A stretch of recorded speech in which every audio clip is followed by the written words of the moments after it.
হাদি ভাই আমাদেরকে ছেড়ে চলে গেছেন আজকে 1 মাসেরও বেশি। তার বিচার কিন্তু আমরা এখনও পাইনি। আচ্ছা, আপনার কি মনে হয় এই বাংলাদেশে হাদি ভাইয়ের বিচার করতে পারবে? কখনোই পারবে না। কারণ এই অন্তর্বর্তীকালীন সরকার থাকাকালীনই হাদি ভাইয়ের বিচার করতে পারলো না। হাদির খুনেরা মনে করেন গা ঢাকা দিয়ে আছে। তারা মনে করেন কি যে এদেশে আছে, কেউ আবার দেশ পাড়ি দিয়ে অন্য দেশে চলে গেছে।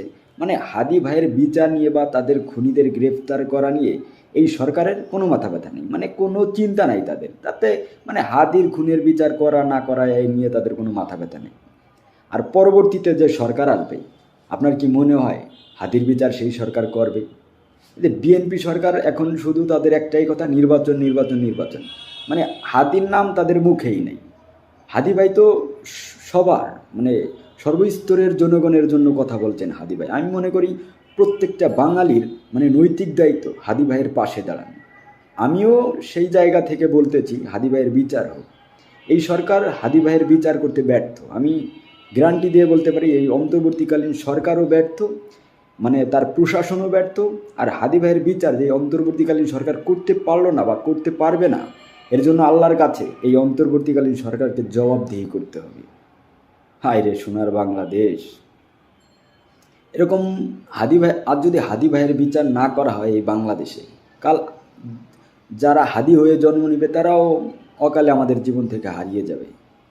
কি বলবো, দুঃখের কথা, বলার কোনো ভাষা নেই। তবে বিচার আমরা পাবো না, এটা আমি গ্যারান্টি দিয়ে বলতে পারি। কারণ বিগত দিনে যারা আমাদেরকে ছেড়ে চলে গেছেন তাদের বিচারই যেহেতু পাইনি, আর হাদির বিচার এই বাংলাদেশে পাবো, এটা মানে আসলে কল্পনা করা ছাড়া কিছুই না। আমরা শুধু চিন্তা করি হাদি ভাইয়ের বিচার পাবো, কিন্তু হাদির বিচার আসলে আমরা পাবো না। এই সরকারের ম্যাথ তো মনে করেন কি যে শেষই প্রায়। অন্য যে সরকার আসবে সে তো হাদির নামই নেবে না, হাদি ভাই যে কে ছিল এটা ভুলেই যাবে তারা। তবে বিচার আল্লাহর দরবারে ঠিকই আছে, বিচার আল্লাহই করবে। কারণ আল্লাহর আদালত সবার জন্য, ওইখানে কারোরই রিহাই নেই। এজন্য সবাই হাদি ভাইয়ের জন্য দোয়া করবেন।